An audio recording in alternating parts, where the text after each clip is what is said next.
All right, good afternoon. It's 12:18 on Monday, June 1st, 2026. I am the clinician called Dylan, and this is episode 58 of Let's Talk to Strangers Safely, the web series thingy where I talk to myself about whatever I'm thinking about. Um, right, so I've been documenting, this is one of the ways that I'm documenting my own recovery from a nervous breakdown several years ago. Um, I have a master's degree in counseling psychology from Salem State University, and about a decade of experience working in human services between residential programs and in-home family therapy. Um, and I have a pretty severe CPTSD, um, just from a lifetime of living in domestic violence situations and overworking myself and overstressing myself. Um,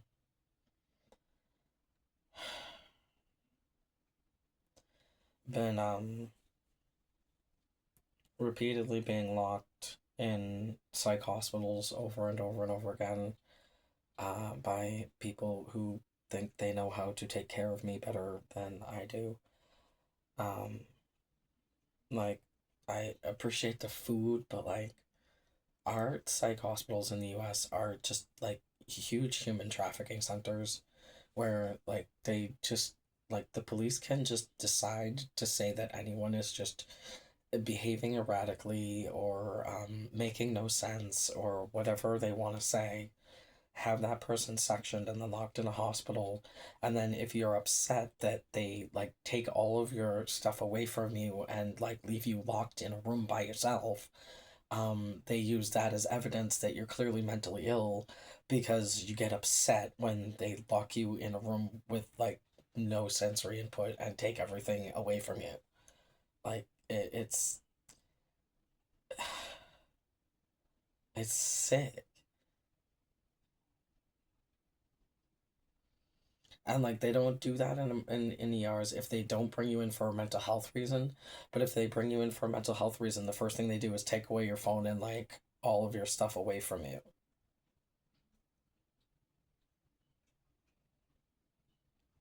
It's like intentionally manufacturing mental illness. And then like especially if like you're on the state insurances, the Medicare and Medicaid will just like pay for you to be locked up for however long. And then they try to like force you to take medications that like I keep trying to explain to people these medications make me feel worse. The pharmaceutical meds did not make me feel better. Running around outside and actually playing in the sunshine makes me feel better. Learning new and interesting things makes me feel better.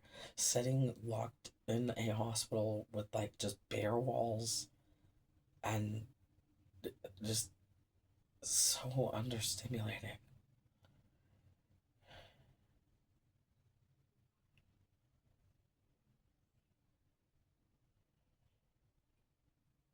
But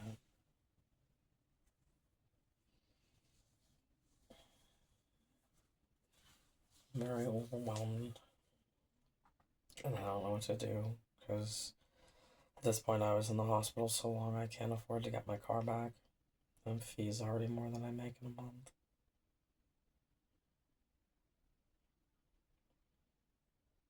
So I don't know what to do about that.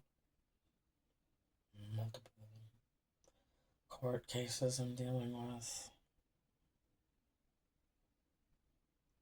And it's the system is just set up so that they can lock people up, make money off of keeping us in cages. And like I've been feeling well enough to go back to work, not as a therapist again.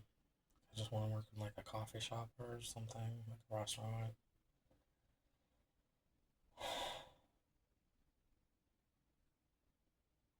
I just want to go back to like being part of a community.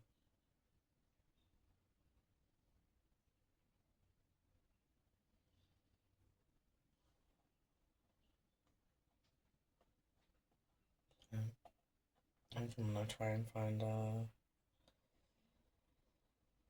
cheap room for rent somewhere.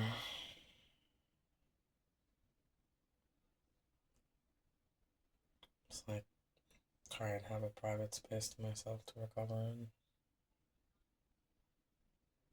I shouldn't have let Chris get back in the car so many times. And I just couldn't feel safe staying anywhere.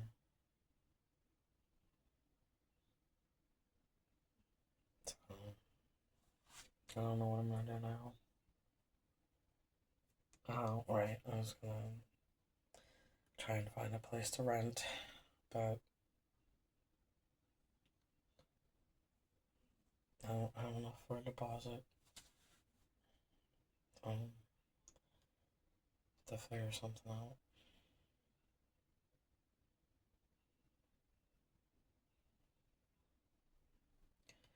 But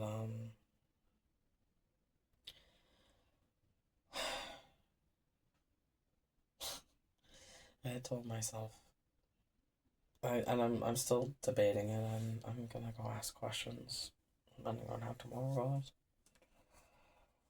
But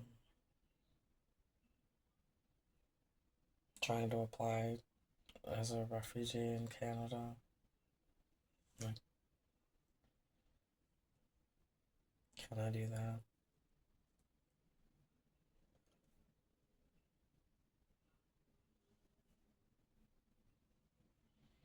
I'm just so tired of being locked in fucking buildings and deprived of sunlight and fresh air.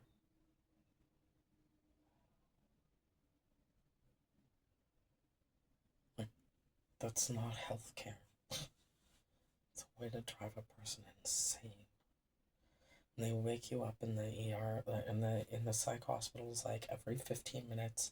If they're like worried that you're a suicide risk, they wake you up every 15 minutes in the middle of the night, so that like the sleep deprivation drives you crazy. Or at least that's what it does to me. Because I'm a trauma survivor. As soon as they open my door in the middle of the night, I'm awake and staring at them.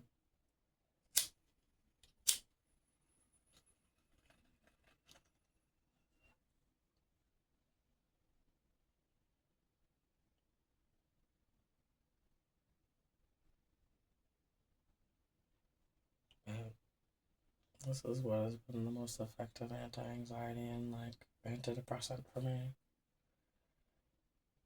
All those pills just make me feel worse and worse.